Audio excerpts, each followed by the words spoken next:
생생하게 상생하며 YTN 라디오 생생경제. 안녕하세요. YTN 라디오 생생경제 김혜민입니다.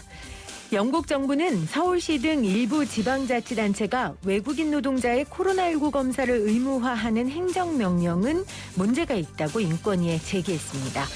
2천여 명의 외국인이 재학 또는 재직 중인 서울대 인권센터도 의견을 냈는데요. 집단 감염 발병의 근본 원인은 밀집, 밀접, 밀폐로 감염에 취약한 노동 조건과 열악한 주거 환경이지 그곳에 종사하는 노동자들의 국적에 있지 않다고 밝혔습니다. 인권위 최영애 위원장은 특별한 이유 없이 외국인 노동자만을 검사 대상자로 분류하는 정책은 관련법의 취지에 부합하지 않을 수 있다며 이주민을 대상으로 정책을 펼쳐나가는 과정에서 차별적인 관념과 태도가 생산되지 않도록 특별히 유의해야 할 필요가 있다고 당부했습니다. 어제 오프닝에 코로나 유행 이후 미국 내 아시아계 혐오가 심각해졌다고 전달한 제가 머쓱해집니다. 혐오와 차별은 막지 않으면 돌고 돌아 나에게 옵니다. 코로나처럼 말이죠. 2021년 3월 19일 YTN 라디오 생생경제 지금 시작합니다.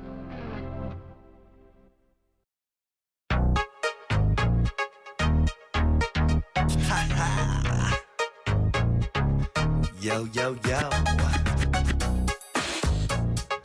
It's Friday night again. Let's kick it.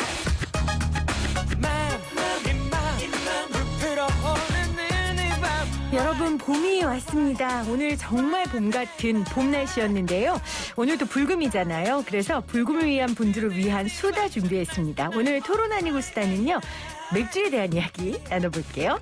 자, 제 수다를 도와주실 두 분 나오셨어요. 먼저 황지혜 비플랫 대표 나오셨어요. 어서 오세요, 대표님. 네, 안녕하세요. 저는 비어포스트, 중앙일보, 더 오래, 사이언스 타임즈 등의 기고를 하면서 맥주 전문 홍보대 행사를 운영하고 있는 황지혜입니다. 반갑습니다. 반갑습니다. 맥주 홍보대 행사를 운영하고 있는 비플랫의 황지혜 대표 나오셨고요. 이인기 비어포스트 대표 나오셨어요. 어서 오세요, 대표님. 네, 안녕하세요. 저는 맥주 잡지 비어포스트를 발행하고 있고요. 물레동에서 맥주 양조장을 운영하고 있는 이인기라고 합니다. 반갑습니다. 반갑습니다. 비어포스트가 국내 최초의 맥주 전문 미디어라면서요? 네, 어떻게 하다 보니까 남들이 안 하는 일이라 네. 최초가 됐긴 했는데요. 네네. 그만큼 고생도 많았던. 그렇죠. 네네네.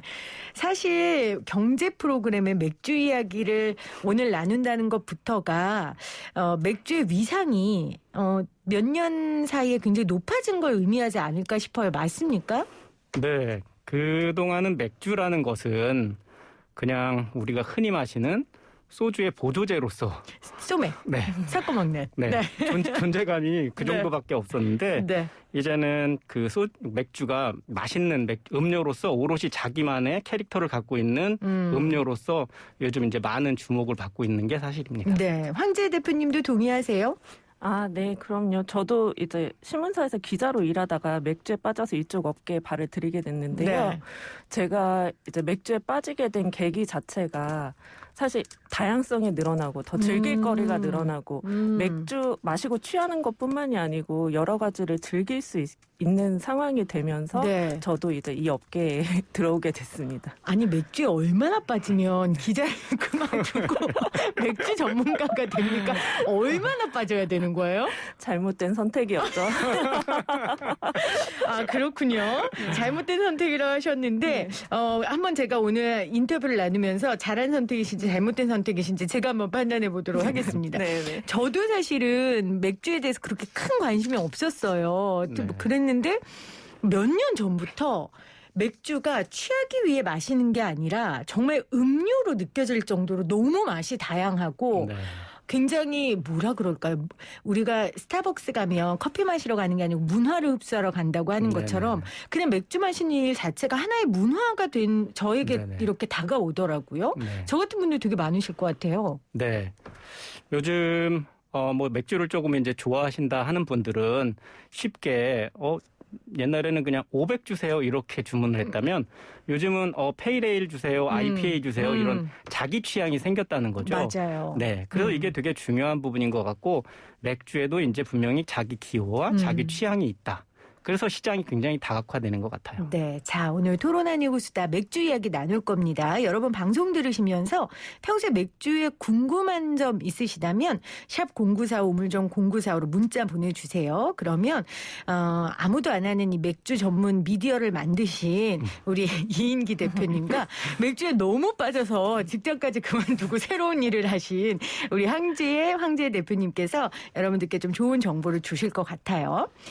요즘에 수제 맥주 회사가 코스닥 간다고 할 정도로 네네네. 최근에 맥주 시장 굉장히 커졌어요. 맞나요, 대표님? 네, 맞습니다. 우리나라 수제 맥주 시장의 규모 어느 정도 됩니까? 사실 한 3년, 5년 전만 해도 전체 맥주 시장의 그러니까 시장 점유율이 1%가 안 됐어요. 뭐 0.5%, 뭐 그래봐야 300억, 400억 연간 이런 시장이 됐는데 이제 한국수제맥주협회의 자료에 의하면 이제 그것이 성장을 해갖고 2020년에는 지금 한 1,200억 정도가량. 네. 이게 뭐 숫자로 따지면 한 뭐 10배 이상 성장한 시장이라서 이제 그런 시장의 그 성장 배경을 통해서 이제 뭐 어떤 수제맥주 회사는 이제 얼마 전에 예비 상장을 통과한 뭐 그런 사례가 있죠. 우리 황재 대표님께서는 또 기자로 활동도 하셨는데 이게 어떤 유의미한 의미가 있을까요?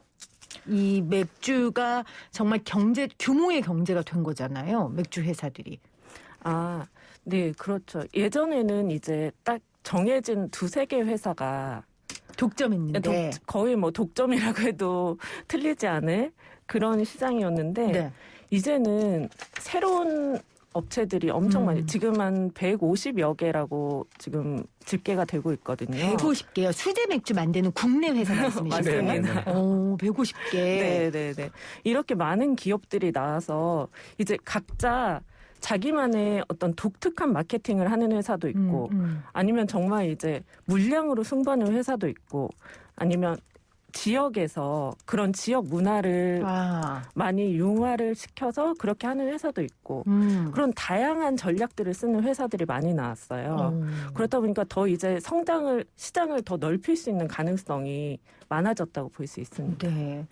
자, 저희가 이제 집중해서 수제 맥주 이야기를 하고 있는데 이 수제 맥주라는 게 좀 구체적으로 뭘 말하는지 잘 모르겠다 하시는 분들도 계실 것 같아요. 지금 문자로 4593님이 맥주 많이 마시면 통풍 걸리냐고 정말 역사 전통을 자랑하는 질문 아닙니까? 지금 일단 이 질문 먼저 답하고 우리 수제 맥주 얘기하자. 지금 우리 수제 맥주 얘기하는데 통풍 얘기하시니까. 근데 두 분 다 의사가 아니셔서 그렇죠. 누가 답해 주실래요? 그럼 가까운 의사 선생님께 여쭤보라고 할까요? 그거는 이제 의학적으로는 그렇고요. 네. 제가 맥주에 빠져서 산 지가 이제 거의 10년 가까이 되거든요. 네. 뭐 맥주를 수도 없이 수천 종의 맥주를 제가 시음해 보기도 하고 심지어는 저는 이제 맥주를 만드는 양조장을 하기 때문에 매일 시음을 할 정도인데 네. 일단 저는 괜찮고요. 네. 제 주변에 통풍 걸린 사람이 거의 없어요. 저도 괜찮습니다. 괜찮습니까? 가장 많이 만든 질문이 통풍하고 살찌냐. 맞아요. 맥주 살찌는 거 아니에요? 제가 지금 20년대 임상 실험하고 있습니다. 제 자신이. 잘 안 드셨는데? 맥주 많이 드시는 거 아니에요, 혹시? 다른 걸로 곡기를 끊으시고? 영양을 골고루 섭취하고 있습니다. 알겠습니다. 자, 두 분의 개인적 의견임을 여러분에게 밝혀드리고요. 통풍 문제는 가까운 전문의에게 상의를 하시고 또 개인하고 또 개인의 차이가 있으니까요. 자, 보통 맥주하면 이제 그런 얘기를 하는 우리 수준이기 때문에 수제 맥주하면 이게 도대체 막걸리처럼 집에서 담그는 거야? 이거 뭐야? 이럴 것 같아요. 네. 우리 이인기 대표님이 직접 이제 맥주를 만들고 계시니까 네네. 수제 맥주 뭐 어떤 겁니까? 사실 수제 맥주라고 하는 그 개념 자체가 최근에 업계에서 좀 많이 논란이 되고 있는 문제이기는 해요. 정의가. 예. 그래서 제가 사실 이제 오기 전에 뭐 검색을 해봤어요. 그랬더니 한국어 사전에도 아직 정확한 규정이 없고 사실 이제 이게 우리나라 사람들이 수제라는 거를 굉장히 좋아해요. 어떤 프리미엄 시장이 형성될 때 기존의 시장과 차별하는 어떤 요소로 앞에 수제를 쓰거든요. 그래서 뭐 수제 양복, 수제 구두, 수제 버거. 약간 장인이 만든 듯한 느낌. 그렇죠. 근데 이제 그 중에서도 이제 잘 선택해야 장인을 만날 수 있는데 수제 맥주도 이제 사실은 방조장 가보면 손으로 다 하지는 않아요. 그런데 왜 지금 수제 맥주라는 것으로 이 시장을 구분하냐면 기존에 있던 대규모 대형 공장에서 나온 그 상업 맥주를 반대하는 개념으로 수제 맥주라는 개념으로 지금 쓰이고 있고요. 그러니까 대형 공장에서 그냥 똑같이 찍어 그렇죠. 나온 맥주에 좀 반대되는 개념이 네네네. 수제 맥주다. 그래서 재료도 조금 더 풍부하게 많이 들어가고, 그러니까 재료를 잘 써야 음식이 맛있잖아요. 네. 맥주도 똑같습니다. 대형화되게 되면 다 원가를 줄여야 되기 때문에 그렇죠. 재료를 많이 아껴야 돼요. 그리고 이제 대형화된 공장에서 다양한 맥주를 만들기가 힘들어요. 그렇기 때문에 이제 그와 반대되는 개념으로 미국에서 이제 크래프트 비어라는 말이 나오게 되고요. 미국에서 크래프트 비어 시장이 커지니까 이것이 이제 다시 역으로 한국에 들어와서 어떤 적당한 말이 필요한데 그걸 이제 수제 맥주라고. 네. 이게 뭔가 정확한 카테고리로서의 정의가 있는 게 아니라 맞습니다. 우리가 그동안 먹어왔던 진짜 대표되는 맥주 브랜드들의 맥주에 조금 반대되는 다 또 다른 개념? 네네네. 이렇게 생각하면 되겠군요. 커피로 따지면 네. 드립?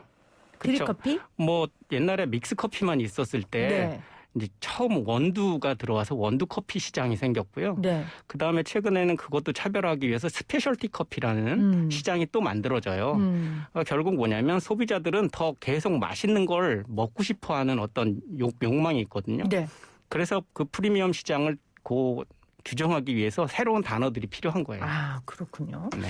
자, 황 대표님, 그러면 이 수제 맥주가 이렇게 인기가 끌게 된 배경이 있을까요? 저는 어떤 생각했냐면, 이제, 최근에 이제 코로나19로 우리가 네. 집에 있는 시간이 많아졌잖아요. 그렇죠. 그러다 보니까 늘 있는 맥주 말고 좀 다양한 맥주를 먹고 싶다는 욕구, 그리고 이제 집안의 파티나 모임들이 많아지다 보니까 그래서 이제 최근에 되게 성장했다고 생각하는데 사실 최근만이 아니라 몇 년 전부터 꾸준히 성장하고 있었잖아요. 대표님이 보시기에 수제 맥주가 최근에 이렇게 인기를 얻게 된 비결 뭐라고 보세요? 예, PD님 말씀하신 대로 그 코로나 영향으로 최근에 아주 급성장한 것은 사실이고요. 근데 그 전에 사람들이 왜 이렇게 수제 맥주를 좋아할까? 그거는 한번 제 경험을 좀 말씀드리면 네네. 이해가 되실 것 같은데 제가 맥주에 빠지게 된 계기가 제가 아무래도 직장 생활을 하면서 술 마실 기회가 굉장히 많았거든요. 많이 힘드셨군요, 대표님. 은근히 즐겼습니다. 네. 근데 그때는 뭐 계속 뭐 점심 저녁 소맥 일변도로 그렇게 마시잖아요, 대부분. 그렇죠. 소주는 독하고 또 맥주는 밍밍하고 그러니까요. 근데 어느 순간 너무 지겨운 거예요. 그래서 뭐 때마침 그때 이제 다양한 맥주들이 수입되기 시작했죠. 2010년도 지나고부터. 네. 그래서 이제 그 맥주들이 이제 나라별로 스타일별로 골라 먹다가 이제 2014년도에 중요한 주세법 개정이 있었어요. 세금과 그때는 세금은 아니었고, 예. 그러면서 이제 국내에도 소규모 양조장이 막 전국에 네. 생기기 시작한 거예요. 네. 그래서 이제 양조장에 찾아다니면서 먹고 또 양조장에 가서 먹으면 그렇게 맛있거든요. 피디님 아시죠? 치킨집에서 치킨 먹는 그 느낌일 거 아니에요? 배달 말고. 말도 못해요. 네, 못해요. 정말 신선함과 그 재료의 향이 다 살아있는 네네. 그런 맥주들을 이렇게 찾아 마시다 보니까 이제 재미가 붙은 거예요. 그래서 그런 맛에 눈을 떠가면서 이제 더 흥미를 느끼게 됐거든요. 뭐 다른 사람들도 결국 똑같은 맥주에 지쳐서 이제는 좀 다양함이 필요하다. 네. 그런 게 아닐까 싶고 이제 그래서 수입 맥주들이 한창 이제 주가를 올렸었잖아요. 맞아요. 그러다가 이제 더 좋은 국산 맥주들이 나오면서 또 요즘 막 뉴트로 분위기 그래가지고 막 포장도 엄청 특이하고 예쁘게 나오잖아요. 또 요즘 젊은 친구들은 뭐 사진 잘 나오고 그래야 되니까 그런 맥주들이 다양하게 쏟아져 나오면서 사람들도 좀 그런 니즈를 채우면서 많이 인기를 얻게 되지 않았나 싶습니다. 그러니까 지금 7260님이 본인은 소주와 맥주를 타서 폭탄주만 먹는데요. 그러니까 예전에는 이제 죽자고 마신 거죠. 네네네. 취하려고 소주와 맥주를 먹었는데 네. 지금 황 대표님 말씀처럼 좀 내 미각을 조금 자극하고 싶고 내 미각이 행복해지고 싶은 그런 욕구가 맥주에도 네네네. 좀 반영된 게 아닌가? 맞습니다. 저는 소맥을 이렇게 바라볼 때 그런 관점으로 보거든요. 맥주의 맛을 소비자가 바꿀 수는 없으니 소비자 주도형 이제 제조가 시작된 거죠. 그리고 우리나라 사람들이 또 누굽니까? 막 맨땅에만 헤딩하고 막 황무지에 나무 심고 이런 그렇죠. 국민들이니까 맥주를 제조한 거예요. 그럼요. 네. 소맥은 그런 의미가 있고 그래서 다양한 이제 비율로 이제 자기만의 취향을 찾게 됐는데 그때 이제 어떤 이런 수제 맥주나 크래프트 비어가 나오면서 이건 내가 제조하지 않아도 충분히 맛있는 세계가 있구나 이걸 네. 이제 깨달으면서 이 시장이 많이 이제 재미있어진 거죠. 지금 문자로 9085님이 생맥주와 수제 맥주의 차이는 뭐냐고 물어보시네요. 좋은 질문이신데요. 네. 보통 생맥주라고 하면 우리나라 유통되는 시장을 구분으로 봤을 때 병맥주나 캔맥주, 캔에 담겨진 거 말고 20리터짜리나 30리터짜리의 큰 케그가 있어요. 네. 그 케그에 담아서 유통되는 맥주가 그 다음에 병이 아니라 이제 생맥주 탭에 이렇게 이제 서브가 되는 그런 맥주를 보통 우리는 생맥주라고 얘기를 하는데. 네. 이거를 이제 생물학적으로 따지면 이게 진짜 살았냐 죽었냐는 별개의 문제고 이제 유통 형태로 봤을 때는 그렇습니다. 그렇군요. 그래서 생맥주집 그러면 옛날에 500, 1000 그래서 맞아요. 탭에서 따라주는 그런 맥주가 생맥주. 그러니까 그 따라주는 용기라고 해야 되나요? 그 네네. 도구의 차이인 거네요. 서브의 방식의 차이. 서브의 방식의 네네네. 차이. 네. 그러면 수제 맥주도 캔으로 넣어서 팔 수 있어요? 네네네. 네네네. 근데 일반 편의점에서 지금 수제 맥주를 팔잖아요. 네. 그럼 그 수제 맥주랑 우리가 거기 가서 그쵸. 먹는 수제 맥주랑은 달라요? 그것도 뭐 엄밀하게 말하면 포장의 차이라고 얘기할 수 있고요. 포장의 차이구나. 예. 아까 대표님, 저희 이인기 대표님 말씀하신 대로 네. 수제 맥주집에서 가서 먹게 되면 그 수도꼭지 같은 데서 이렇게 맥주를 따라서 주잖아요. 네네네. 예. 그게 이제 수제 맥주의 생맥주인 거고요. 이제 병이나 캔으로 유통되는 거는 또 이제 다른 포장의 하나 제품이죠. 알겠습니다. 여기서 중요한 건 왜 생맥주가 좀 더 신선하냐, 네. 조금 더 맛있게 느껴지냐는 차이인데요. 그렇죠. 병이나 캔에 담을 때는 그 공정상 얘를 이제 상온 맥주들은 대부분 다 살균을 해요. 왜냐하면 1년 이상 유통을 해야 되니까.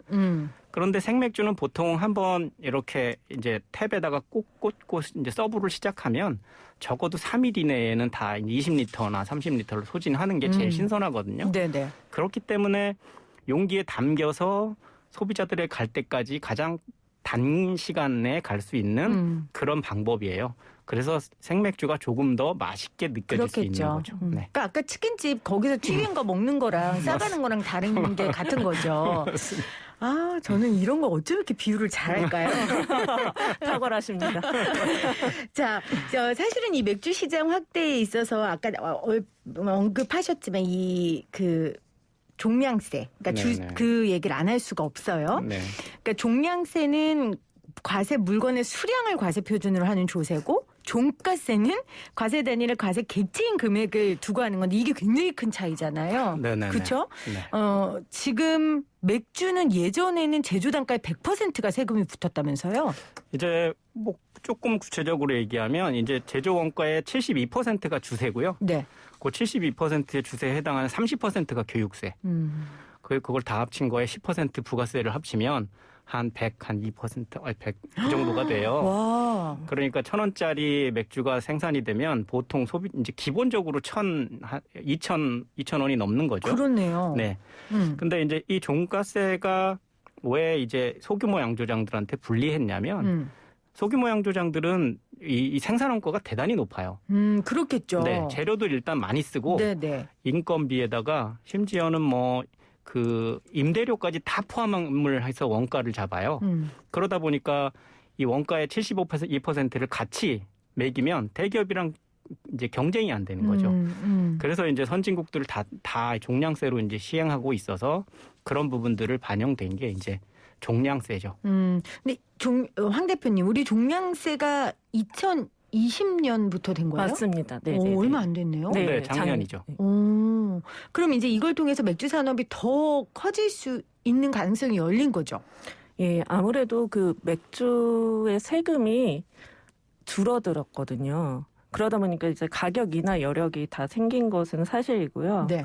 뭐 이거는 뭐 대기업이나 수제 맥주 업체나 다 같은 상황이고, 그래서 대기업들은 확실하게 수입 맥주에 대해서 가격 경쟁력을 갖게 됐고요. 그 편의점 가면 뭐 네 캔에 만 맞습니다. 원. 네네네. 예전엔 대기업 맥주가 없었잖아요. 최근에 생겼잖아요. 네. 예, 그런 점들이 나타나게 됐고, 또 수제 맥주도 뭐 작년에 사상 처음으로 그 시장 규모가 1,000억 원을 돌파했거든요. 그러니까 외형적인 성장이 정말 가시적으로 나타났습니다. 예. 근데 또 아무래도 그 4캔 10,000원이라는 그 프레임에 갇혀가지고 그게 뭐 앞으로도 쭉 말씀을 드리겠지만 어쨌든 그런 그 4캔 10,000원 때문에 지금 시장에 일어나는 일들이 많이 있거든요. 아, 그렇군요. 네. 그리고 저는 소비자 입장에서 보다면 네. 처음에는 이제 마트나 그런 편의점에서 많은 수제 맥주가 있어가지고 뭐 구하기 쉬우니까 좋았어요. 근데 뭐 1년 이상 지나다 보니까 또 이게 다 수제 맥주가 또 다양하게 나오지는 않고 약간 포장만 바뀌어서 나온다든지 그렇게 해서 좀 기대한 만큼 막 정말 특이한 맥주, 좋은 맥주, 정성 들여 만든 맥주, 그런 맥주들이 크게 시중에 나오지를 못하더라고요. 네. 그래서 좀 4캔 10,000원이라는 이런 가격을 맞추는데 좀 급급한 게 아닌가. 그런 게 좀 안타깝고 아쉬운 부분입니다. 그러니까 다양한 수제 맥주 시장이 열린 거 맞고 성장한 건도 맞아요. 그리고 2020년부터 종량세가 적용되기 때문에 앞으로 이제 더 성장할 텐데 과제가 지금 있네요. 네네네. 그 과제에 대한 얘기는 네. 저희가 광고 듣고 네. 이어가도록 하겠습니다. 네. YTN 라디오 생생경제 YTN 라디오 생생경제 YTN 라디오 생생경제 YTN 라디오 생생경제 YTN 라디오 생생경제 YTN 라디오 생생경제 토론 아니고 수다, 오늘은 맥주에 관한 이야기 나누고 있습니다. 이인기 비어포스트 대표 그리고 황지혜 비플랫 대표와 함께하고 있어요. 자, 한계에 대한 이야기, 풀어야 할 과제에 대한 이야기 좀 나눠보죠. 그 최근에 뭐 곰표 맥주, 이렇게 사람들이 향수를 불러일으키는, 그게 사실은 대형 기업들의 수제 맥주인 거예요? 정의를 그렇게 내려야 돼요? 그거는 엄밀히 따지면 그 편의점 주도로 편의점이 이제 그런 좀 새로운 레트로 상품들이 좀 필요했던 니즈가 거기에 이제 맥주가 접목이 돼서 그거를 수제 맥주 회사에서 생산한 거죠. OEM처럼 네. 그렇게 주는 네. 거군요. 네, 이제 OEM이 그전에는 법적으로 허용이 안 됐었어요. 그래서 콜라보레이션이라는 이름으로 생산이 되다가 OEM이 올해부터 허용이 돼요. 맥주에 있어서. 네.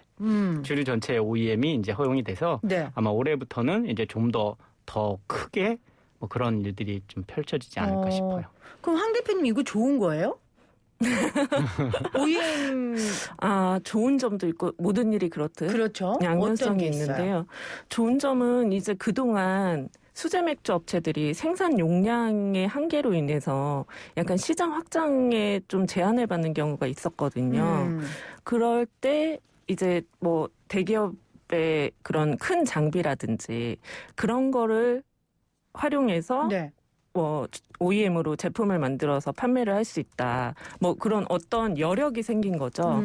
그런 부분도 있는 반면에 이제 반대로 보면 또 그렇게 하는 것들이 허용되면서 대기업들도 이제 이 시장에 뛰어들 수 있는. 그렇게 돼서 오히려 또 뭔가 시장에 역효과를 가져올 수도 있다. 뭐 그렇게 우려하는 시선도 있습니다. 그러면 직접 양주장도 운영하시는 네네네. 임기 대표님은 이게 굉장히 좀 불편하실 수도 있을 것 같은데요? 시장 전체 발전 방향에서는 뭐 바람직한 방향이라고 생각은 해요. 왜냐하면 이 소위 이제 소규모 양조장들은 대부분 다 여력이 없어서 이 패키징 장비를 구입하기가 힘들어요. 그러니까 이제 뭐 캔에 담는 거나 병에 담는 기계들이 뭐 보통은 2억에서 뭐 몇십억까지 하는 이런 장비들이어서 네. 소규모 양조장들은 못 하는데 이제 OEM이 합법화되면서 그런 기회는 주어졌다. 네. 하지만 대기업의 OEM을 맡겨서 그 많은 물량을 어떤 양조장도 자기 혼자 다 유통은 못할 거예요. 그렇죠. 그래서 지금 이 시장을 유통망을 많이 확보한 대기업 편의점들이 주도하에 가는 거예요. 그래서 사실은 수제 맥주 회사들이 자기 브랜드를 갖고 유통을 해야 되는데 지금 유통되는 거는 다 이제 편의점들이 이렇게 만들어줘라고 해서 만들다 보니까 외형적인 거에 신경을 많이 쓰다 보니까 안에 들어있는 정작 맥주 본질에 대한 것들을 너무 이제 간과하는 거 아닌가. 그래서 사람들이 한번 맛보면 최근에 이제 이거를 정말 맛이 없다라는 이제 평가들, 그러니까 네거티브한 평가들이 있어서 이건 조금 이제 우려되는 부분이 있죠. 그러면 황 대표님 이 부분을 조금 보완할 수 있는 방법이 있을까요? 그 OEM 방식으로 쓰면서도 그 소규모 맥주 회사들의 아주 장인 정신으로 만든 맥주의 맛을 유지할 수 있는? 참 어려운 문제인데요. 공부도 잘하면서 예뻐야 되는 거죠? 그렇죠. 네. 어렵죠. 서울대도 가고 미스코리아도 되고 네. 그래야 되는. 그 어려운 걸 한번 다 대답해 보세요. 어떻게 해야 될까요? 그러니까 네. 제 생각엔 이제 이런 것들이에요. 마케팅비 같은 경우에는 뭐 따라갈 수가 없잖아요. 그 대형 우리 회사들에. 그렇기 때문에 아무리 상생한다 하더라도 마케팅 비용이 없다 보니까 결국은 이렇게 흡수되거나 아까 말씀하신 그런 모양새가 나타날 것 같아 되게 걱정이거든요. 묘안이 좀 있으세요, 그러면? 이미 전 세계적으로 뭐 거대 기업들이 이제 이런 크래프트 맥주를 만드는 회사들을 뭐 인수하고 합병하는 건 사례들은 엄청 많고요. 국내에서도 이미 이제 그런 사례들이 이미 나타났고 피인수돼서 이제 대기업에 흡수된 뭐 수제 맥주 회사도 있고 해요. 그런데 이제 제가 생각하기에 어쩐 대안적으로 이걸 과연 어떻게 풀어가야 되나라는 걸 생각해 보면 사실 이제는 조금 리그가 다르다라는 걸 인정해야 될 것 같아요. 아하. 네.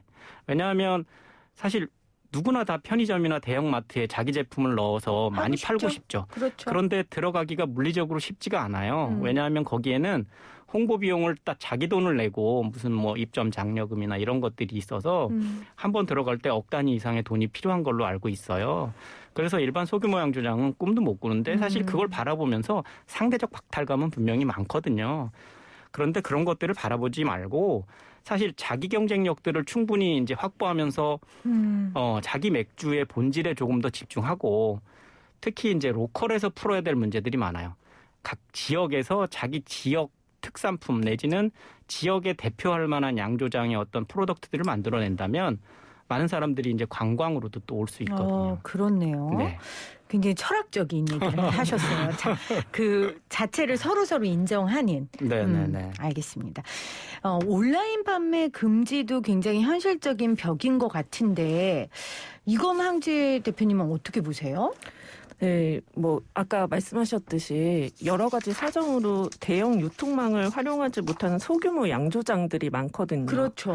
그런 데에는 온라인 판매가 진짜 단비가 될 수 있어요. 사실 근데 지금은 뭐 전혀 기대할 수 없는 규제를 풀리는 게 거의 기대할 수 없는 상황이라서 근데 우리나라처럼 이렇게 뭐 인증이 발달한 나라에서 자꾸 청소년 보호 이런 것만 앞세워서 그냥 계속 이렇게 막아두는 게 타당한가 좀 그런 생각이 들고요. 또 이미 뭐 지금 진행하고 있는 사례도 있거든요. 네. 전통주에 대해서는 온라인 판매나 뭐 배송이나 이런 게 다 허용이 돼요.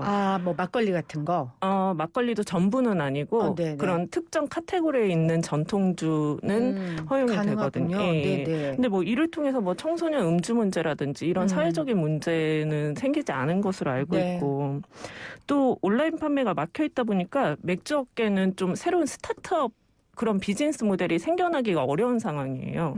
전통주는 뭐 구독 서비스 이런 걸 만들어가지고 막 주기적으로 집 앞에 배달해주고 네. 뭐 안주도 갖다주고 막 이런 게 가능하거든요. 근데 맥주에서는 그런 게 안 되니까 오직 이제 뭐 생산과 판매 거기에만 매몰될 수밖에 없고 더 이상 돌파구를 만들기가 더욱더 어려운 거죠. 네. 그리고 뭐 특히 맥주를 많이 소비하는 소비자 입장에서는 정말 이런 간절하죠, 진짜.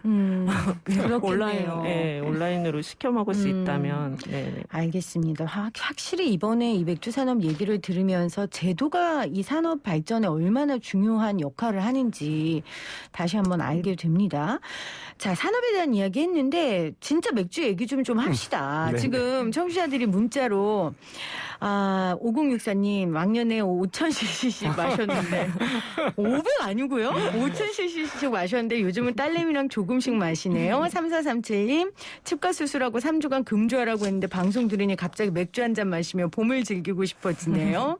0004님 날씨가 따뜻해지니 일과 후 시원하게 마시는 맥주가 벌써 생각납니다. 4549님 승무원인데 독일에 가면 수제 맥주 찾아 먹는 재미로 갔어요. 그때가 그립네요. 전 효모를 사서 먹기도 해요. 여러모로 몸이 좋다고 하더라고요. 하셨고요. 2417님도 하우스 안이라 더워서 맥주 한 잔 간절하게 생각나네 하는데 아이고 음주 조작 방송이 됐는데 적당한 음주는 여러분 정신건강과 육체건강이 좋다는 걸 다시 한번 말씀드리면서 그러면 우리 맥주가 너무 좋아 회사도 그만둔 황 대표님께서 수제 맥주 나한테 맞는 수제 맥주 고르는 법 좀 소개해 주세요. 네. 수제 맥주 종류가 너무 많죠. 네. 네. 그래서 근데 스타일별로 독특한 매력이 있거든요. 뭐 워낙 많지만 그냥 간단하게 처음 초심자들이 한번 골라보겠다 그러면 크게는 상큼한 과일 향을 선호하는지 아니면 고소한 맛을 선호하는지 그런 자기 취향에 따라서 한번 골라볼 수 있을 것 같아요. 뭐 상큼한 열대 과일 향 을 느끼면서 좀 쓴맛으로 마무리되는 그런 맥주 종류들이 있거든요. 네. 뭐 페일에일이나 뭐 IPA, 인디아 페일에일 그런 스타일들을 쉽게 접하실 수 있을 거고요. 뭐 밀맥주 같은 경우도 이런 쪽에 속할 것 같고 반대로 고소한 비스킷 맛이나 뭐 토스트 맛, 커피 맛 이런 걸 좋아하신다고 하면 스타우트나 포터 그런 까만 맥주가 있거든요. 흑맥주. 맞습니다. 네. 그런 것부터 시작해 보시면 이제 매력을 좀 느끼게 되고 하나하나 정복하다 보면 이제 자기 취향이 뭐다 이런 거 알게 되실 거예요. 정복까지 해야 됩니까? 그럼요. 한번 칼을 뽑았으면 이건 정복해줘야 됩니다. 알겠습니다. 우리가 맥주 때문에 회사는 못 그만둬도 정복은 하는 걸로. 그러니까 과일 향이 나는지 고소한 맛이 나는지를 조금 구분하면 조금 쉽게 알 수 있다. 카테고리를 크게. 우리 이인기 대표님은 어떻게 추천해 주시겠어요? 아주 실질적으로 도움이 되는 팁은요. 네. 지금 마트나 대형마트나 뭐 편의점 가면 수도 없이 많은 맥주들이 있잖아요. 근데 일단 거기서 직관적으로 그 뒤에 보면 그 성분 표시가 되어 있어요. 그래서 그 성분 표시를 보고 그 맥주의 기본 재료인 그 몰트, 홉, 이스트, 물 요 네 종류 외에 다른 것들이 막 첨가가 됐다. 네. 요건 조금 의심해 봐야 돼요. 근데 과일 향이면 약간 과일도 넣고 그러는 거 아니에요? 그렇진 않고요. 맥주의 중요한 재료인 홉이라는 재료가 있는데 네. 이 홉을 통해서 과일 향도 내고 쓴맛도 내고 아로마가 정말 다양하거든요. 그래서 그 홉을 잘 쓰는 회사가 맥주를 잘 만드는 회사예요. 첨가물 없이. 그렇죠. 식당도 MSG 넣으면 네네네. 대충 다 맛있잖아요. 근데 돌아서면 이상하다 이러죠. 맥주도 MSG를 많이 쓰는 회사들이 있어요. 그렇군요. 뒤에 성분을 봐라. 그렇죠. 알겠습니다. 또 하나의 꿀팁은 그 밑바닥에 보면 이 생산 일자가 써 있어요. 네. 생산 일자가 짧을수록 맛있을 가능성이 높아요. 그렇겠네요. 네. 지금 6669님이 수제 맥주는 기존의 기업에서 제조되는 맥주와 영양 성분이나 몸에 해로운 성분이 좀 다른가요? 단지 향이나 맛의 차이만 있나요? 하셨어요. 생각해보면 네. 저희가 음식을 먹을 때도 좋은 재료를 쓰면 어때요? 몸에 좋고 맛있죠. 그렇죠. 수제 맥주도 비슷하다고 보거든요. 왜냐하면 재료를 정말 풍부하게 써요. 네. 기존의 맥주보다 몰트를 몇 배를 더 쓰거든요. 아하. 몰트랑 호흡을 엄청 넣는데 그래서 그 맥주의 본연의 맛들을 끌어내는데 그래서 사실 거기 살균도 안 하고 거기에 이제 효모도 살아있는 경우도 많고 해서 사실 다른 일반 상업 맥주들보다는 훨씬 더 몸에 해로운 거는 좀 덜하다. 그렇죠. 근데 뭐든 많이 먹으면 해로워요. 이 대표님이 네. 맨날 수제 맥주 마시면 숙취가 없다고. 그거는 있을 수 있겠네요. 왜냐면 우리 MSG 많이 친 거 먹으면 맞습니다. 그다음에 속 아프잖아요. 맞습니다. 네, 그래도 적당한 네네네. 항상 음료를 적당하게. 적당한 양으로 취하시기를 바랍니다. 네네. 아, 저희 이런 거 뭐 100시간도 하겠네요, 이 시간. 오늘 거시경제 뭐 이런 거 안 하고 이런 거에서 네네네. 참 좋은데, 마지막으로 우리나라 수제 맥주 시장이 발전되기를 바라는 마음으로 두 분이 좀 정리의 말씀을 해주시면 좋을 것 같아요. 황재 대표님부터요. 예, 저는 아무래도 좀 더 소비자 입장에서 말씀을 드리게 되는데요. 네. 좀 맥주를 좀 더 편하게 즐기기 좋은 환경이 됐으면 좋겠다. 이런 생각을 제가 요즘 특히 이제 코로나 상황이 되다 보니까 그런 생각을 많이 하게 돼요. 뭐 온라인 주문도 됐으면 좋겠고 좀 작은 소규모 업체들이 다양한 맥주를 내놓을 수 있도록 어떤 수제 맥주 업체들 안에서도 좀 차별적인 그런 촘촘한 정책과 규제들이 좀 만들어졌으면 좋겠다. 그래서 저와 같은 맥주 러버들이 맥주를 마음껏 사랑할 수 있도록 또 아직 맥주의 사랑에 빠지지 않으신 분들도 인생의 즐거움을 느끼실 수 있도록 네. 그렇게 됐으면 좋겠습니다. 네, 이인기 대표님. 네. 많은 사람들이 수제 맥주의 매력이 뭐냐라고 저한테 많이 물어보시는데요. 저는 그냥 한마디로 다양성이라고 말씀드려요. 이 다양성이 사라지면 수제 맥주의 매력은 없는 거고 이 시장이 아마 더 매력이 없어질 거예요. 그러니까 생산하시는 분들도 지금 너무 조급해하지 마시고 그런 다양성들을 계속 지켜나가고 네. 예, 로컬에서 강자가 되면 충분히 생산이 있을 것 같고요. 그리고 지금 다들 코로나 때문에 힘든 그런 상황에서 조금만 더 힘을 내시고 그 한 번에 이제 홍보 같은 것들을 할 수 있는 것들이 맥주 박람회 같은 그런 이제 행사들이 있어요. 네. 그러면 그 자리에서 많은 맥주도 시음할 수도 있고 홍보를 할 수 있으니까 맥주 산업 박람회 같은 것들도 한번 찾아보시면 아주 좋은 방법이 될 수 있을 것 같습니다. 네. 그 오마이뉴스의 윤한샘 기자가 이런 말을 썼더라고요. 맥주는 술이라는 태생적 한계를 가진 상품이지만 산업의 관점으로 바라보면 국산 농산물 소비를 가능하게 하는 6차 산업, 공동체 문화를 공유하고 전파할 수 있는 창조 사업이 될 수 있다. 이 말을 해드리면서 오늘 토론아 뉴스다 마무리하도록 하겠습니다. 고맙습니다. 감사합니다. 감사합니다.